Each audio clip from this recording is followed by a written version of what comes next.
burya gusaza ni ugusahurwa kuko iyo tujyanye habi nari iyi minsi ndayiyongeza nsigaye nyitera inyoni ziguruka none iranzi iranyigabije iranyiganze rero gapfusha turore ikibondo cyanjye igira hino muraga intwaro nitwaje iki gihe cyose ibihe bibi byose nkabyirenza uhitwa bakonzi n'abakurikirana isubyo ry'abazigaba mwese aho muri hose ku isi ndabaramukije amahoro y'Imana nabane namwe. Uyu munsi ni kuwa kabiri ku itariki 25 z'ukwezi kwa gatandatu umwaka w'ibihumbi 2024. Aho basezeraniye rero niho bahurira, ndavuga abagabo ndavuga imfura. Umunsi w'ejo nabasezeranyije ko uyu munsi dutangira gusoma igitabo cyitwa Inganji Karinga. Inganji Karinga ni igitabo cyanditswe na Musenyeri Alex Kagame. Tuzi twese Alex Kagame ntago nirwa nca mu mateka ye. Icyo tureba ni ibyo yasize, turareba umurage yadusigiye. Bimwe mu murage yadusigiye ni igitabo cyitwa Inganji Karinga.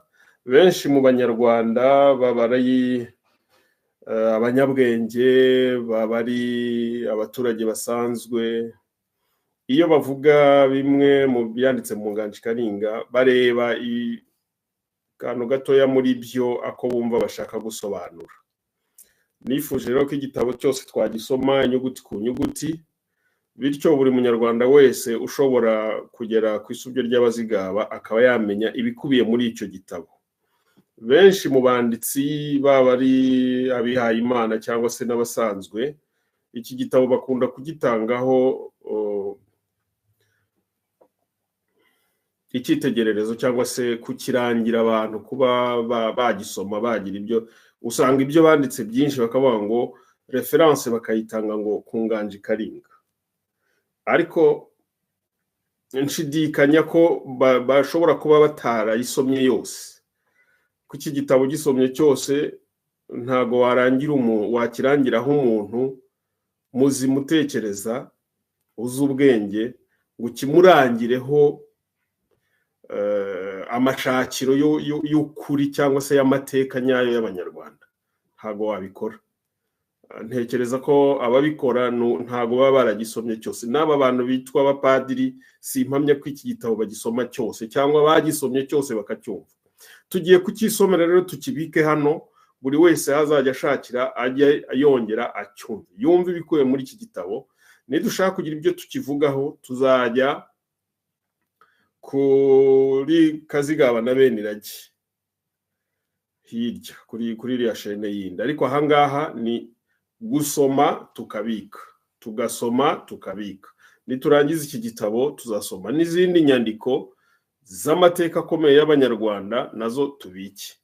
Ubu rero tugiye gutangira mu nyemerere two gutinda, dufate iminota wenda nka hagati ya 45 n'isaha two gutinda. Aho turaba tugereje duhagararira aho ngaho, ejo tuzaze dusubukure.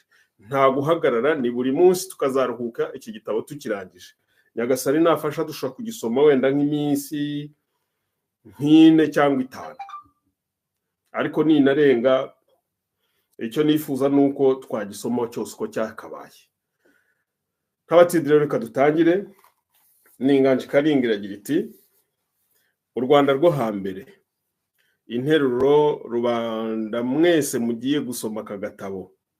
Inganji Karinga ije kubatekerereza ibyo mu Rwanda rubya kera kugira ngo murusheho kumenya icyo muri cyo. Ubu abazungu batuzaniye ubwenge n'ibindi byo kutugira abakungu, ariko rero abatazi uburyo bwo kugendana ubwenge byabatera guhindura impogoma. Mwagiye mubona ababyisutsemo babijyanyemo ubuswa, bakabona ko ubwenge abazungu batuzaniye ari ukutagira isoni no kugendera ku magare gusa. Ariko rero ngira ngo mu banyarwanda bandi nta wibwira ko bene abo bamurusha ubwenge. biturutse kuri iyi migenzereze ibuze hose, ntibe mizungu, ntibe na kinyarwanda. None se naho wakwigerekaho amabuye, hari umwirabura watora neza imico ya kizungu ikamumeramo neza nka beneyo? Uwashidikanya azase n'uwibwira umuzungu watora imico yacu ikamumeramo nk'uko itumezemo. No mu kizungu haba ubupfura cyane. Icyo bashima cyacu si ukutubona twabaye ibyomanzi, bashaka ko tujya mbere mu bwenge no mu bukungu, ariko dukurikije imico ya gipfura yacu ituzanira abantu bakwiriye icyubahiro muri bene wacu. Kwiroha mu byabo rero ubijyanyemo ubuswa, ugasuzugura ibyacu, byaba nka wa mugani wabonye isha itamba agata n'urwo yari yambaye. Ni ugusigara mu gihirahiro utagira aho wegamiye. Naho rero umunyarwanda uzi ubwenge yenda ibya kizungu, aruzi ko bimufitiye akamaro, akabyuzurisha ubunyarwanda bwe aho butari bwuzuye. Icyo yenze cyose cya kizungu akacyenda ahahira ku bunyarwanda bwe. Kandi kubigira utyo ni ngombwa kuri uwashaka kwikundira.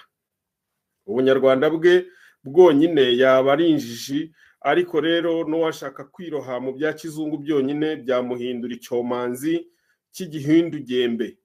Iki gitabo rero kigiye kubibutsa icyo turi cyo, kugira ngo nitujya kwenda iby'ikizungu tugende tuzi ishingiro ryacu, tuzi icyo tugiye guhahiraho, kigiye kubibutsa ko tutari intaratsi Mungu yapfuye kujugunyaho. Kizatwereka ko u Rwanda ari igihugu gishinze imizi, gifite amasekuruza maremare. Kizatwereka ko abasekuru baturemeye igihugu bakarema imico yacu basize batwigishije. Mbese rwose kiratubwira kiti, witegereze ibyo abasekuruza bawe bakoze. Baremye u Rwanda, bararwagura mu bugari. Ubu amahoro yaraje, nta mirwano ikiriho yo kurwagura mu bugari. Ariko rero niba utihakana abo basekuru bawe, wungura u Rwanda aho rutarakura, ugerageze kurwungura ku bwenge bwa roho n'ubw'umubiri. Wibuke ibi ngiye kugutekerereza, nawe uzabitekererezwaho uko iki gitabo tugiye kwandika kizadutekerereza ibyabaye mu Rwanda bya kera. Kiroroshye kandi himbahimba. Ni ibintu twabwiwe n'abakuru bari baragize umwete wo kubyitoza hambere bigihimbaje rubanda. Iyo uhuye n'ubizi akabikubwira, urushywa no kubyandika no kuzabikurikiranya neza ibyo wagiye usakuma hirya no hino. Gukomera kwabyo kandi ni ukubyandika, ni uko ari bwo bwa mbere haboneka umuntu ugerageza kubyandika mu Kinyarwanda, abitekerereza kandi Abanyarwanda gukora ikintu kigeze gukora n'abandi mbere yawe. Iyo utabiganye, nibura nabo biguha inzira uzakurikira, bikorohereza umurimo. Nanone hambere habonetse abantu banditse iby'u Rwanda, ariko babyandika mu Gifaransa kandi bandika mu buryo abazungu bakunda kubwirwa ibyino. Ntabwo byanditse inzira imwe n'ibingibi mugiye kubona. Abanditse nk'ibyo by'ingenzi ni babiri. Padiri Pages wahoze ku Nyundo wanditse igitabo cyitwa El Royaume Hamite au Centre de l'Afrique, ngo ingoma ntutsi muri Afurika yo hagati. Icyo gitabo cyanditswe hambere, kikabamo ibitekerezo by'ingoma zose, ariko ni by'iningwa. Ariko by'iningwa rero, aho yirambuye gato ni ku ngoma ya Ruganzu wa kabiri Ndori n'iya Kigeli wa kane Rwabugiri. Undi wanditse igitabo cy'igihangange ni Padiri Chanoine, le Chanoine de la Cigez, cyitwa Le Rwanda ancien et moderne. ngo u Rwanda rwa kera n'urwa vuba. Ntikirarondora iby'ingoma zose, ariko rero kibikoraho ku buryo byashimisha abanyarwanda iyaba cyari cyanditse mu rurimi bumva. Hari aho n'abandi banditse utuntu hirya no hino, ariko rero abikubitiro nabo ngabo babiri. Noneho rero iki gitabo ntangiye kwandika ku buryo bwa kizungu kiratekereza iby'u Rwanda bya kera mu rurimi rwacu, kandi ku buryo abanyarwanda babitekereza kikanabikura iruhande. Byongeye kandi ubwo tutari abazungu ntituzirirwa dukorakora muri ibyo bintu bitaduhimbaje ari byo abazungu bikundira. Tuzibasira gusa ibitekerezo bya kera, tubijyanye umujyo umwe, tuzabigeze kuri iyi ngoma ya Mutara. Ariko rero nubwo tuzakurikiza ikizungu bwose, tuzagerageza kubitekereza tubivanguramo amahomvu ya Rwana yagiye ashyirwamo n'amandabirane y'abacamigani. Koko rero kenshi twumva ibintu batekereza kimwe bikaba cyiza ukwacyo, ariko wabishyira hamwe ugasanga bimwe bivuguruza ibindi. Hakabaho se nubwo bitavuguruzanya, ariko rero ni mu magambo ukumva ari ibintu by'ibihimbano bidashobora kubaho. Ibyo kandi by'amahomvu n'amahimbano ntibiba mu Rwanda gusa. Ubusanzwe igihugu kitazi kwandika amakuru yacyo ahanini ntabwo akunda kubaho ayimvaho ngo nuyumva wibwira uti uko babintekerereje uku niko byagenze. Koko niko ayo magambo yavuzwe yose, aho bitari binogereje neza bigashaka ko hanoga, hamwe bakahatanaga cyane ugasanga ntako hasa. Nuko amagambo amwe bakayahindagura, andi bakayakuririza, ababuze akantu bakagahimbira akandi. Yaba ari umugabo w'igihangange basingiza kenshi bakajya kumwitirira ibyo bumvise mu bitekerezo n'ibindi bihimbitse neza, nibyo bajyaga baca mu migani bakabimwambika, ugasanga yahindutse igitangaza kibereye aho. Dore haba ubwo umuntu w'intwari yicisha umubisha icumu, bagakomeza rero kumurata, haca nk'ingoma 3 cyangwa 4, hakabona ko umuntu w'igihangange nkawe adakwiriye kwicisha icumu ryonyine, nuko bakamuhimbira akantu kemeza nk'iby'imvugo. Bajya bumva bati barasakiranye ararikaraga, arikoreye bumva inkuku, ababita umusereko waryo ubengeranye mu zuba bagira ngo ni umurabyo. Umuhunda ukomanye n'ikigembe urarekera hirya muryagaca, riva muryagaca rijya muryakanira, riva muryakanira rijya muryakagoma, maze aragenda arigena mu rwano, ryandurutse rifata mu babisha 6, risiga ribararitse ku nzira. Nuko rifata ku gasozi hakurya, rihaca igitengu. Ni ibyo bya bihembo byaha n'aha mujya mwumva. Bene ibyo rero akamaro kabyo nuko bitwigisha ururimi rwacu gusa, urwabitekerezagamo ibitekerezo by'ukuri byigeze kubaho, kuko ugasanga ababishegera abigira impaka, yaba ari umuntu Mungu yahaye ukwemera kurengutse. Ariko rero niduhura na bene ibyo tuzajya tubibatekerereza uko twabyumvise, kuko bihimbaza igitekerezo. Ariko rero hanyuma tuzajya tugerageza kubasobanuriramo amagambo y'iremezo yavugwaho kuba igitekerezo gikwiriye kuvugwa n'umuntu uciye akenge. Kubona umuntu uzi ubwenge agutekerereza ibintu by'amahomvu cyangwa by'imigani uruzi ko akomeje yabishegeye si byiza.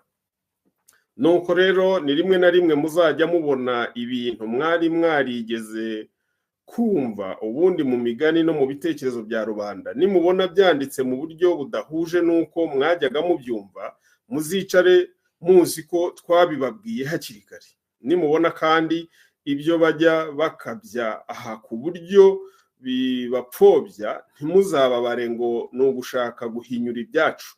Impamvu yabyo nayibabwiye. Tuzakurikiza hanini ibisigo n'ibitekerezo basobanuramo ibisigo mu kinyamateka cya November 1941 ku rupapuro rwa 3 n'urwa 4 twabasobanuriye akamaro k'ibisigo tubaha n'urugero rwabyo. Urwo rugero twaberetse rwari urwo kumvisha ko ibisigo bidahindagurika nk'ibitekerezo kuko iteka baguma kubitora mu magambo byahimbwemo. Ubu ntitwakwirirwa tubisubiramo kuko ahangaha atari umwanya wabyo. Igice cya mbere, imiryango ya kera. Kera u Rwanda rwari rumeze rute? Turatangira gutekereza iby'u Rwanda bya kera, twakwibaza uko igihugu cyacu cyari kimeze kera bya mbere na mbere. Ariko rero gutekereza ibyo by'intangiriro biraruhije kuko nta munyarwanda ukibyibuka wigeze yiga kubitekereza. Nyamara rero baca umugani mu kinyarwanda ngo ikinyoni kigurutse kitavuze bacyita icyana. Nubwo abanyarwanda batakibuka bwose, reka ngerageze kubibatekerereza mu magambo make uko abahanga mu bumenyi bw'imiryango babitekereza. U Rwanda ruragumiza kujya mbere. Ikitaduteraga amatsiko ejo twakwibaza uko byagenze. Baca umugani muri rubanda ngo uwo uri buheke ntumwishurume. Ubwo bivugwa na bwa burya bwa ryari. Rero ngira ngo ibyiza ni ukuvuga mu magambo make nibura intege uko zibiduhaye. Twebwe mu banyarwanda ibintu tubizi bya kera tubibwirwa n'abasizi n'abatekereza bashize ubute bwo kubibaririza no kubyitoza. Ibyo ni byiza cyane kuko bitubwira ibitekerezo byinshi tutajya twibwira. Ariko rero abahanga mu bumenyi bw'imiryango bagira ubundi buryo butavuguruzwa bwo guhishura ibyabaye kera, bitashobora kumenywa n'abanyabitekerezo. Dore bene uwo muhango mu bumenyi bw'imiryango ushatse nko kumenya uko u Rwanda rwari rumeze mbere na mbere, abatutsi batararwagura, yakwigira muri aya mahugu ya Kongo atwegereye akareba uko abaturage baho bagenza, akibwira ati ubwo nta batutsi bigeze gutegeka ino, kandi aba bantu bo muri bino bihugu bakaba bafite isano n'abo mu Rwanda, ubanza bo mu Rwanda barahoze bagenza nkaha. Nuko rero akitegereza abo muri Kongo akareba ukuntu bafite ubutware bose ari bo bakuru b'umuryango n'ibindi byinshi. Byarangira rero akaza mu Rwanda akigira muri za provinsi no mu nkiga aho imico ya gitutsi itariganza, akahasanga iby'abahinza n'utundi tugenzo yabonye mu Bikongo. Byarangira akajya mu Buganda, akahaterura mu Burundi, agahetura no mu Burundi n'ikaragwe, areba hose abaturage bo muri ibyo bihugu bagenza nk'abi Kongo kuri twa tugenzo yahakuye. Iteka rero ugasanga amahugu yose yiganjemo abaturage bahuriye kuri twa tugenzo. Byarangira akagira ati aba bantu bo muri ibi bihugu badaturanye bakaba badaherutse kwimuka mu bihugu kimwe ngo tugire tuti ntibaribagirwa imico bavuyemo vuba. Ni iki cyatumye bahuza izo ngeso n'iyo migenzo n'iyo mihango? Nagiye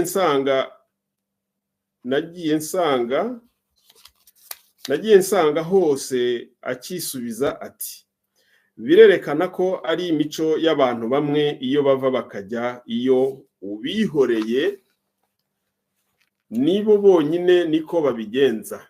Na kera rero abo mu Rwanda bahoze bagenza nk'abaturage bandi bo mu bindi bihugu bibakikije. Icyabitandukanyije nuko abatutsi badutse babatsinze bakabatoza indi mico yindi itari yo bahoranye. Nuko rero imigenzo yo mu bihugu bitwegereye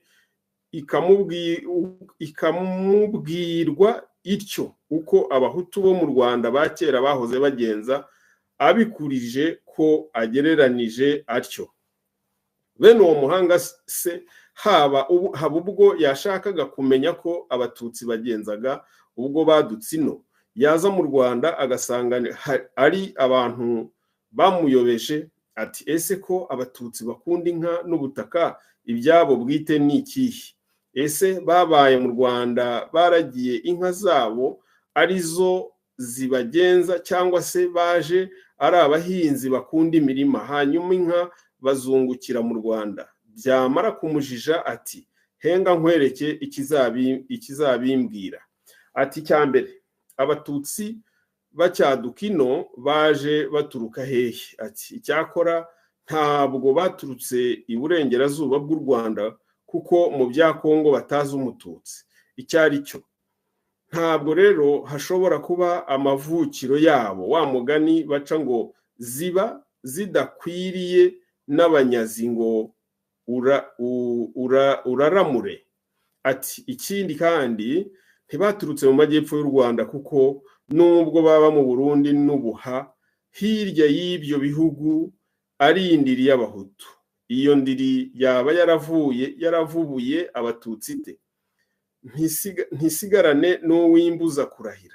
Ati byongeye kandi ntabwo baturutse iburasirazuba bw'u Rwanda, kuko nanone hirya y'Ikaragwe ari ibihugu by'abahutu nyirizina.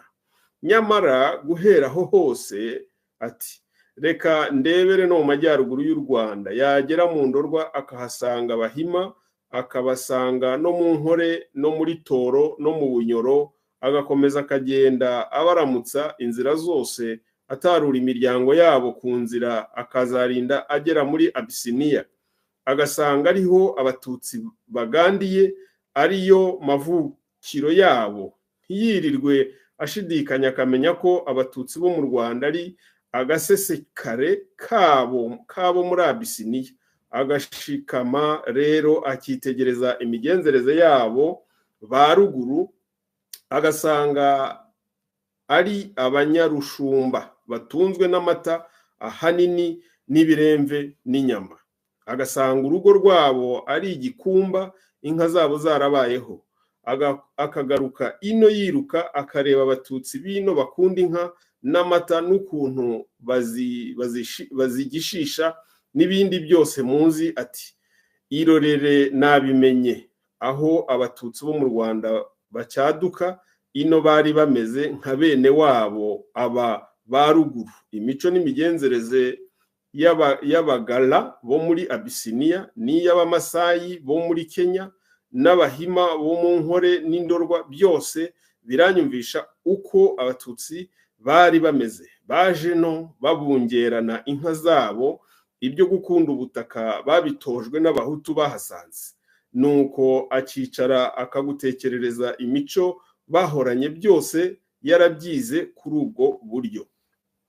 Ngubwo uburyo bukomeye kandi butabeshya kandi butavuguruzwa bwo kwerekana ibintu bya kera bitari bizwi na rubanda. Nanone bene ubwo buryo ntibuhishura inkomoko y'abahutu ngo bikubwire biti habayeho urugamba aha n'aha, ariko ni mu buryo bwerekana imico y'abahozeho n'imigenzereze yabo n'indimi bavugaga, n'ukuntu imiryango imwe yakurikiranye gutsindana yigarurira ibihugu ituyemo n'utundi twinshi two mu gihugu. Gutekereza rero ibyo mu Rwanda bya mbere na mbere ni ugukurikiza bene iyo nzira y'ubumenyi bw'imiryango, ukajya ushyiramo ibitekerezo bimwe na bimwe bakibuka. Abatwa, ubwa mbere na mbere u Rwanda rwahoze ari ishyamba. Ibyo ntawe utabyibwira, kuko ishyamba ricibwa n'abantu baritemye baritwitse. Umuntu atararihingika riba ikigu, rigahekeranya imigo rikagumaho. Abantu rero bataratema iryo shyamba iyo mu Rwanda ryarahahoze, abo bavuga babanje kugera mu Rwanda ni abatwa, ab'impunyu. No muri aya mahugu atwegereye ya Kongo, amashyamba ya henshi atuwe n'abatwa b'impunyu zitwa abambuti. Iteka iyo abahutu bageze aho bakonda ishyamba, iyo bageze aho bakonda ishyamba, abatwa bigiranayo naryo. N'abacu bo mu Rugano murabizi ni kimwe, kutagira ingo si ubukene bundi, impamvu nuko imico yabo n'imigenzo yabo ari ukuba biturira mu ishyamba, ni abaturashyamba. Ahanini bitungirwa no guhiga inyamaswa. Urebe ko iryo shyamba ari iryaho, bararyigabagabanyije, umuryango umwe w'abatwa ukagira province yawo, undi iyawo. Bamwe bagahiga muri province yabo, abandi mu yabo. Ntihagire urenga urubibi rw'undi. Kurenga imbago ni igihe bakurikiye inyamaswa bavumbuye iwabo, nk'iyo babaga bayikomerekeje bashoboraga kuyikurikirana hose ntihagire ubabuza. Abahutu kandi bakondaga ishyamba cyangwa se abegekagamo imizinga yabo. Twumvise ko bagiraga ituro ry'umutware w'abatwa bahongagaho, yaba yanze kubatura imizinga ye bakayisesa, cyangwa se yaba ahinze bakajya kumwononera. Byongeye kandi uko bakondaga ishyamba, aho batamuruye basangaga imisozi yaho ifite amazina yiswe n'abatwa kera. Ahakiri ishyamba ryakondwaga nko mu Kingogo, numvise bavuga ko imisozi yo mu ishyamba yose izwi n'abatwa, akaba ari bo bayibwira abaritema. Uti abatwa bamaze nk'imyaka ingahe mu Rwanda? Ngira ngo uwabikubwira yaba kubeshye. Abahanga muri ubwo bumenyi bw'imiryango bavuga ko bahamaze imyaka ibihumbi n'ibihumbi. Icyakora abatwa b'impunyu zacu ngo ni barebare cyane, ntibahwanye n'impunyu zo muri Kongo. Bakeka ko ari ubwoko bundi bw'abantu barebare bageze ino kera cyane, bashakanaga n'impunyu z'ukuri, babyarana izi z'iwacu, aba arizo zisigara. Ngo impunyu z'ahandi indeshyo yaziteye ubwoba, namwe murebe aho zisumbwa n'impunyu zacu. Utari ko se ko tuzi igihe abatwa badukiye mu Rwanda bazanye na Kigwa, none ukaba ubicishije inzira itariyo. Tuyobewe se ko icyo gitekerezo cya Gatutsi na Gahutu na Gatwa, ibyo si ibitekerezo, ni imigani ababihimbye babitewe no kugerageza kudusobanurira aho ubusumbane bw'abantu bwaturutse. Si mu Rwanda gusa, no mu bindi bihugu harimo Abatutsi n'Abahutu n'Abatwa. Uwo mugani urahari, hakaba ubwo bawuca muri aya magambo yacu, hakaba n'ubwo bawuca mu yabo, ariko uhimbye inzira imwe n'uwacu. Aho abatwa batari kandi bahimba ibisobanuro, ubusumbane bw'Abahutu n'Abatutsi bonyine. None se ni Kigwa wazanye n'abatwa muri Kongo, ajyana n'abatwa mu bindi bihugu? Niryo manuka rya Kigwa wavuye mu ijuru. Umunyabwenge mu Banyarwanda ukibitekereza, byahimbwe n'abashakaga kutwemeza ko isi yose ari u Rwanda, bagashaka ko iremwa ry'isi n'ibindi bihugu byatangiriye kuri Kigwa, maze umwe mu buzukuru be ari we Gihanga agahanga ibintu byose, akabyara imiryango yose. Ibyo ninde ukibyemera? Nuko rero tureke iby'imigani.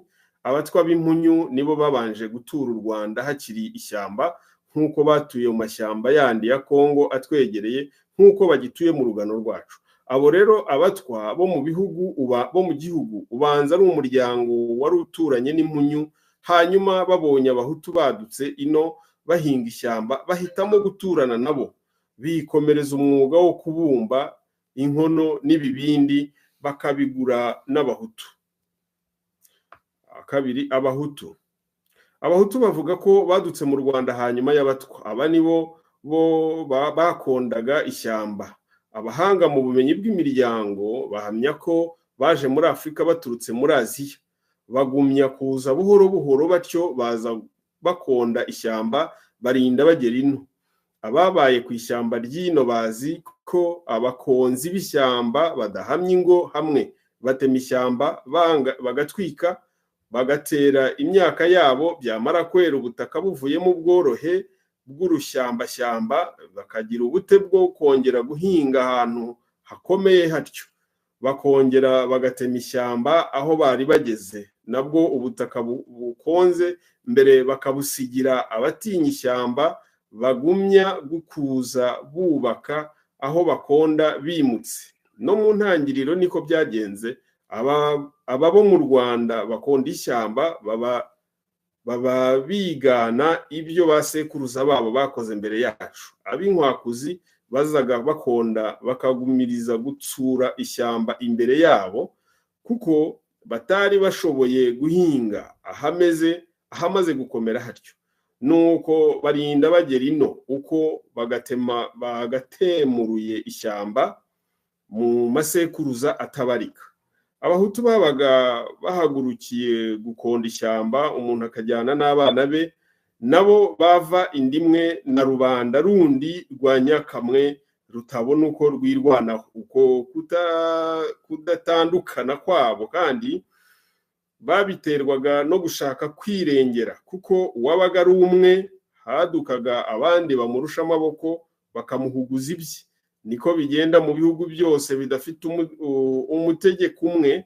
Kubahiriza Nyakamwe, abantu baribumba bakirwanaho kugira ngo ubwinshi bwabo butume babatinyira amaboko. Babaga rero bageze ahantu bashimye indeka, bakahubaka, bagatema ishyamba, bagahinga. Bukeye babona hatangiye kugunduka, bakongera bakimuka, bakajya aho baruzi ko hazarushaho kurumbuka. Uko kandi bakondaga ishyamba niko abatwa b'impunyu bigiragayo, naryo nk'uko imigenzo yabo itareka batandukana naryo. Se w'abakoze akarere kamwe k'ishyamba yabonaga rero ko agiye gupfa, agatanga mu bana be kugira ngo ajye avugira umuryango we, cyangwa se nihaba intambara abahuruze n'uwo wundi akazabigenza atyo. Uko musanzwe mubizi mu Rwanda, uwo mukuru w'umuryango rero bakamwita umwami. Ngira ngo muzi ko iryo jambo ari kimwe no kwamamara, rivuga umuntu w'ikirangirire uzwi hose. Ariko rero kuri ubu twasanze bitwa abahinza, ari byo bivuga abami b'imyaka.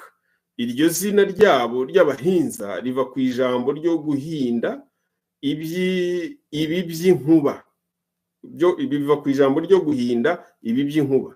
Ni nk'uko ijambo ryo kugenda rivamo kugenza nk'ibi by'umuntu ujyanwa no kwitegereza aho undi aherereye kugira ngo bazamufate. Umuhinza rero ni ukuvuga umuntu utera uburumbuke, kuko buturuka ku mvura. Numvise abandi bagira inzira y'umuhinza rituruka ku ijambo ryo guhinga, nabyo biciye inzira imwe n'ibya mbere, kuko byerekeje ku burumbuke bw'imyaka. Ariko rero iri jambo rirangizwa n'inyuguti ya ga, ntirishobora kurangizwa n'iya za. Kuri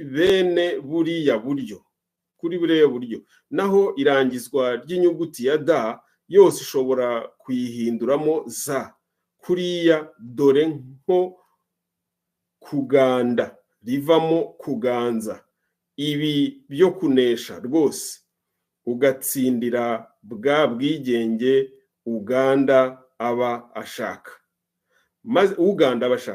maze rero kandi urebe ko iryo jambo ry'umuhinza rikomoka ku ryo guhinda kw'inkuba. Iyo imvura igiye kugwa, na n'ubu bazi ko umurimo w'ikubitiro w'umwami ari uwo gutuma imvura igwa. Tuzi ko umwami w'u Rwanda atsinda abandi akabavana mu ngo, ariko rero akagumana imirimo yabo, akagumya kugirira igihugu cyabo akamaro, kukigiriraga mbere, ubundi iyo umwami yimye imvura igakuba ngo rubanda usanga bafite amakenga bakeka ko abiru bimitse umwami utari we. Ubu abatari babizi mbibabwire noneho, umwami w'u Rwanda niwe muvubyi mukuru, na kera rwose niwe rubanda bategerezagaho amaramuko. Guca amapfa mu gihugu, bavugaga ko igihugu kidafite umwami kigomba guteramo amapfa ndetse n'inzara, ugasanga bajujura hirya no hino ngo mbese uyu mwami we aribwira iki, mbese yabuze abamubwira insinzi yabyo. Uretse kandi n'ibyo, twumvise mu magambo y'abatekerereza, dufite ibisigo byo ku ngoma ya Gahindiro nk'icyitwa urugumye rukanga umwami. Ubwo Gahindiro yimye hateye amapfa akomeye, maze akurikirwa n'inzara y'icyorezo yitwa rukungugu. Ubwo Yuhi wa kane Gahindiro yari akiri umwana, akambakamba igihugu gitegekwa na nyina, kuko rero yari yararwaniye ingoma. Ibyo ntibyajyaga kubura amakenga ya rubanda, kuko umwami yari uwo batsinze. Ariko rero amaherezo imvura irahanguka. Umusizi rero witwa Musare atura icyo gisigo cyo gukura ubwatsi, kuko umwami abahaye imvura, akakivugamo ati: nta wundi wakadukuriye imvura kure atari uwarazwe ingoma n'inganji. Urya munsi weretse rubanda ubwami warazwe, umwami ubuze ubwanza, gica urayamuruye mu Rwanda. Icyogere kibi kitwokeje umubiri, ukagihoza muhoza wa twese ushinzwe nzariguha. Guca bworo imvura wayirariye rubunda, kirabya bayicira imoko ku ijuru, bawuziba amabere umuvumbi. Kivomo cya Gahenda ukawuzibura, uyigirira ubwira n'umwete uyifitiye, umutwe utwambariye ishyira. Iyo nkuba yatawe urayihabuye, bwenge urusha abandi, imvura wayikurikiye ubutayisiga. Uti nimuhumure rubanda, mbahaye urwejo mugacyura imvura. Kirima akadukanda uwo mu ruho, weho mu kuguha yagukuriye inyuma. Rugira rw'iruganda rwa Ruganu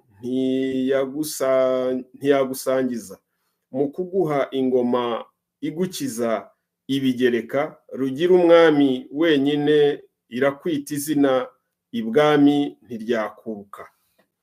Ayo ni amabango amwe avuye muri icyo gisigo, abereka ko umwami ari we muvubyi kandi bagenderagaho.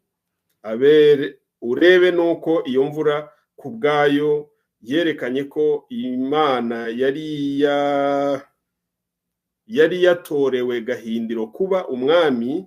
Iryo zina rero ry'ubuhinza ntawashidikanya ko riva indimwe n'iryo guhinda kw'inkuba, kandi reka rituruke ku burumbuke nta mugayo. Abami bari banje batorewe gukonda ishyamba, kandi kubitekereza ntya ni Musenyeri Claire wahoze ari umukuru wa Nyakibanda wampaye iyo nzira, ambwira ko iryo guhinda mu mashi rivugwamo kumanura imvura.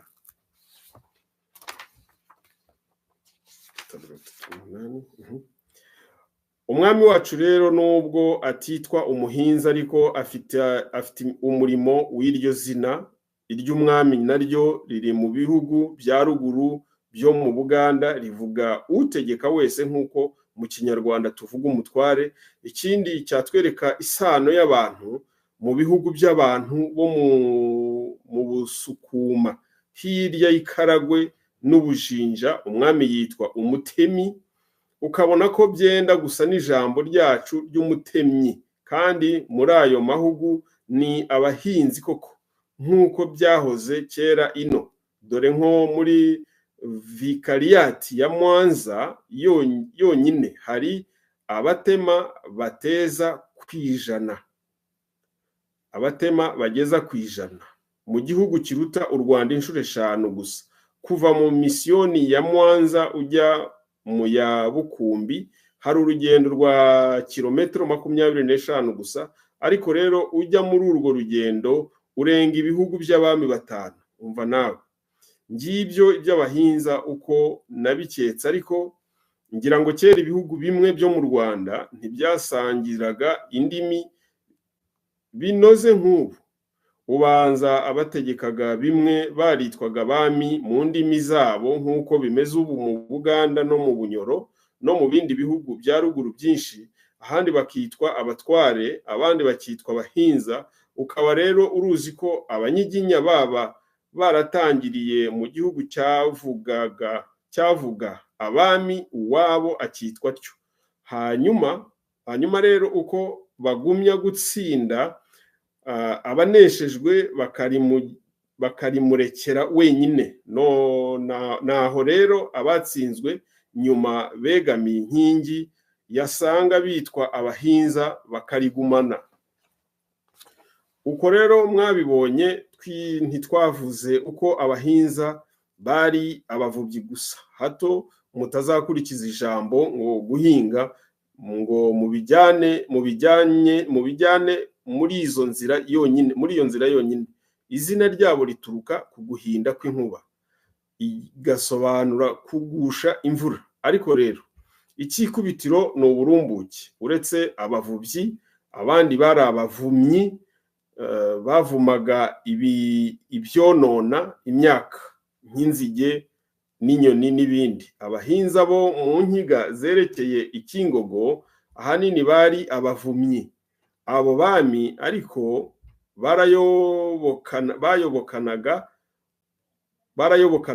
Uw'umuvubyi agatanga ikoro ry'umuvumyi, umuvumyi nawe agatanga isororo ry'umuvubyi, kugira ngo umwe arangiririze undi umwuga atajyaga kuzishoboza ubwe. Uduhugu twabo bami twagiraga amazina yatwo. Amwe kenshi yaturukaga ku izina ry'umuryango utuye icyo gihugu. Iryo zina ry'umuryango naryo kandi ryaturukaga ku izina ry'umusekuruza w'uwo muryango. Uwo muryango waba ukomoka nko kuri Mutoyi bakitwa Batoyi, igihugu cyabo kikitwa Ubutoyi. Ariko rero bene ayo mazina akomoka ku izina ry'umuryango, ntabwo yahamagaho iteka. Ibyo namwe murabizi. Hari ubwo abahatuye barushwaga amaboko, igihugu cyabo kikigarurirwa n'undi muryango, noneho igihugu kigenda kigahindura izina rya wa muryango mushya, irya mbere rikazimira na bene ryo. Hari aho kandi ubundi buryo tutashoboye kumenya wazanye amazina y'ibihugu bimwe. Dore nk'Ubwanacyambwe bavuga ko iryo zina ryafashe n'igihugu cyose rivuye ku gasozi Kanziginya k'akarutu kitwa Nyirabwanacyambwe kari hagati ya Kibagabaga na Kimironko mu Nyarurembo y'umutware wa province iyo bakavuga ko Ubugesera bwavanye iryo zina ku kandi karutu kitwa Nyirubugesera, hari ku gasozi ka Kanzenze mu Marangara, kandi hari akadunguru kitwa Nyiramarangara ku gasozi ka Gitongati. Bavuga ko izina rya Marangara ariho ryahereye. Mu Kingogo hari akandi gasozi nk'utwo tw'imushyiga kitwa Nyirakingogo, bakavuga ko ariko kavuyeho izina rya Kingogo. Numvise aho hombi, hanyuma sinahageze cyangwa ngo mbone umuntu uhandangira neza. Wenda no mu bindi bihugu byo mu Rwanda hari bene utwo dusozi, ariko se izina ryatwo ryaba ryarafashe utwo dusozi? Ariko si izina ryatwo ryaba ryarafashe igihugu cyose riti? Sinabimenya. Ahari wenda haba hari uwakonze ishyamba ryaho akaba yarabanje gutura, ariko nabyo ntawamenya impamvu yaba yaratumye iteka biba udusozi tunzinya tw'uturutu. Ukuyeho ayo mazina kandi tumaze kuvuga, hahozeho andi mazina yazimiye akaba akibukwa mu bitekerezo gusa.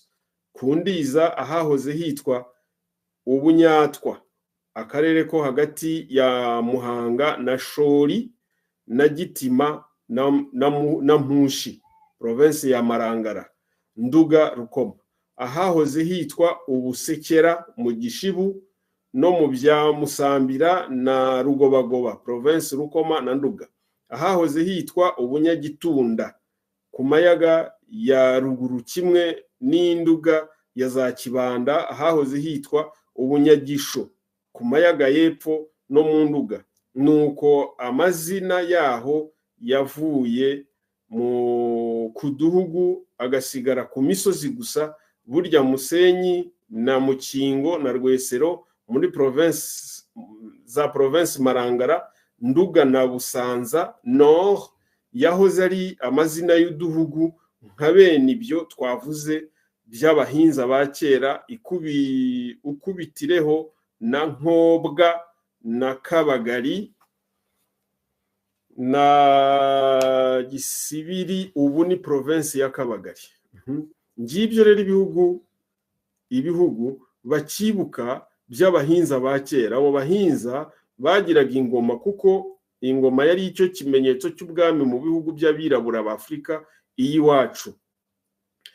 Imitekerereze yabo niyo yateguriye Abatutsi. Ntimwibagirwe ko Abahutu aribo baremye u Rwanda mu ikonda ry'ishyamba ryari rirutwikiriye. Icyakora ntawakubwiriye imyaka Abahutu bamaze mu Rwanda. Ntimwibagirwe ko bakagatiye Afurika yose yo hagati.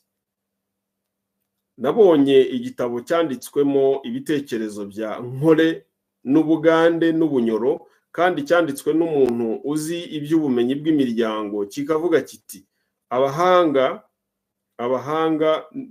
bazi kugereranya igihe amashyamba yacikiye. Bakeka ko ibyo bihugu bimaze nibura imyaka 5,000 bigezemo abantu. Murora se nubwo atavugaga ibyino, abantu baba barageze muri ibyo bihugu bagatinya kugera mu Rwanda kandi byegeranye. Hari naho wenda ndetse baba barabigezemo baturutse ino. Na Padiri Shanwani muri cya gitabo yanditse cy'u Rwanda rwa kera n'urwa vuba yagize ati, urebye ukuntu Abahutu basakaye muri Afurika yo hagati n'ukuntu bahagwiriye cyane, wasanga bahamaze imyaka ibihumbi byinshi. Nubwo twabona interuro yo gushwaga umubare ibyo bihumbi ujya gucishiriza, ugira nibura ishingiro ryabyo.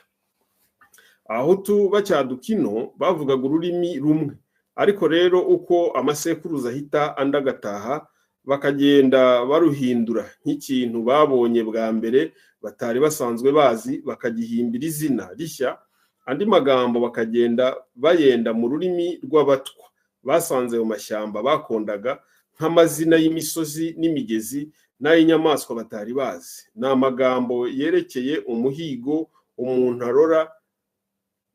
Bagiye babyenda mu Batwa basanzwe mu mashyamba yo muri ako karere, nk'uko uwageraga mu Rwanda ubu yamenya amagambo atajyaga kumenya ahandi, nk'imihamirizo, intore,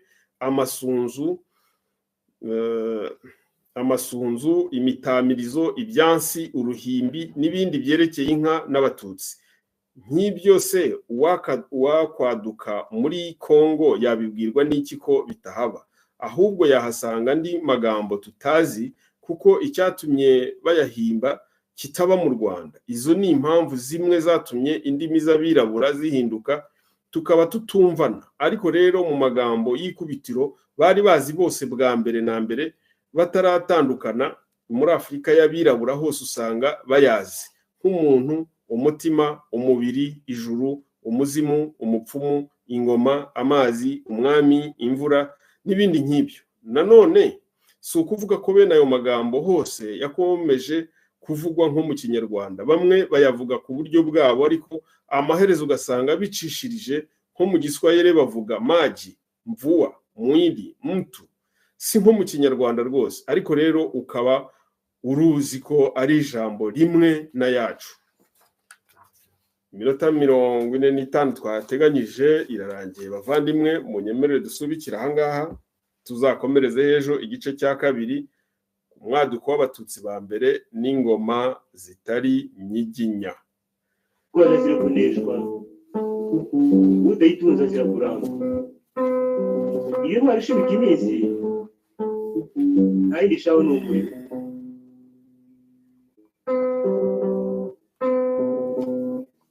Isi imaze kukurambirwa kuko waracyugiye bari imigaka y'iminsi irahindwa. Ese wakwizera utubuzima bw'ejo udakoze ngo wiyuhakuya urishakira ibitega iminsi. Aho wenda kibando cyanjye, aho wenda ntuzibuka yuko umurunga w'ibizaro urimo. Aho wenda kibando cyanjye, aho wenda buto bwanjye, aho wenda ntuzabyibuka. Iyo mpamvu itumye bikubwiye ntiharangirije.